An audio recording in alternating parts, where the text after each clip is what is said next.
and traveling quickly.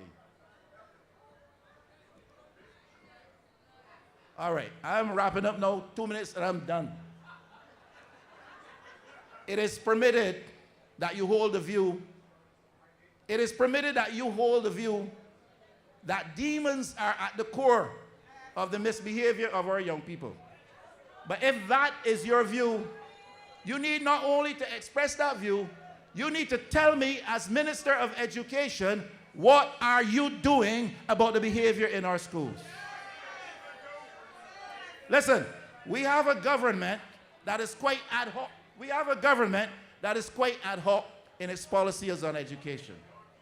They've embarked upon a sixth form agenda. Every secondary school now must have a sixth form. I don't have a problem with sixth forms at the newer secondary schools. In the early part of this century when I was in Parliament, I called for sixth form at St. Leonard's School when nobody else was thinking about that. But these guys have an ad hoc agenda. Wake up one morning, every school must have a sixth form and must have somebody's name, somebody known to them. Now you want to make sixth form education more available and accessible so that people can have O levels to go on to the university. Then you cut the university subsidy, you make people pay fees, and then they can't. So you make me in a position where I can get more O levels, but then I can't go to university.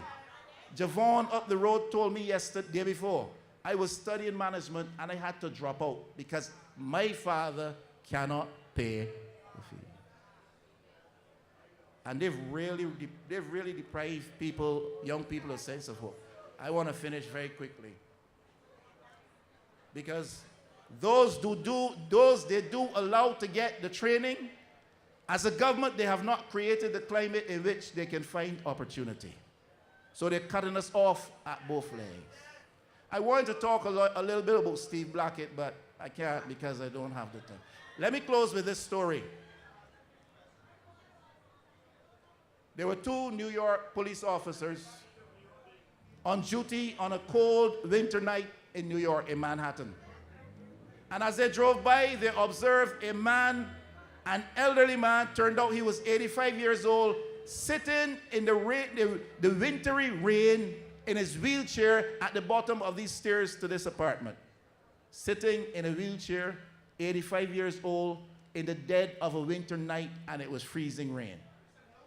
And these two officers stopped to inquire and found out that a taxi man had brought this man from a place of rehabilitation where he was getting some therapy and dropped him off at the bottom of the stairs of his apartment and left him there because the taxi man said, it's not my job to take you up those stairs.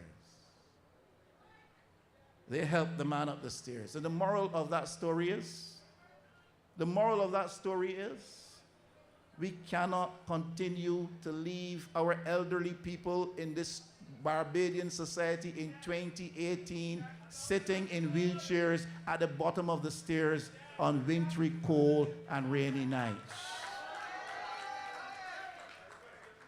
We cannot continue to cause our single mothers to suffer the pains and perils of this economic winter that we are going through at the hands of scrupulous men, none of whom I believe are in this crowd.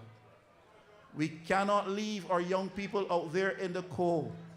We have to provide a ramp for them so they can get into the warmth and shelter and privilege of the inside. This government is charged and found guilty of having breached the public trust. Because when people put their trust in you, you honor that trust by doing that which they expect you to do. And I expect come next couple weeks, you will elect the Barbados Labour Party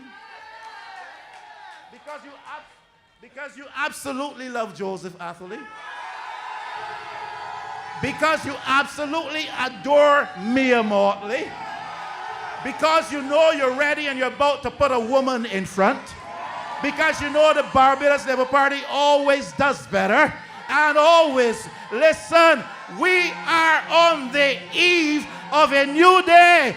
We are on the eve of a brighter morning. We are on the eve of a tremendous future.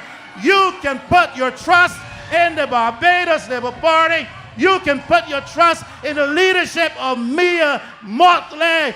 Acclaim her now as she comes to address you. God bless you.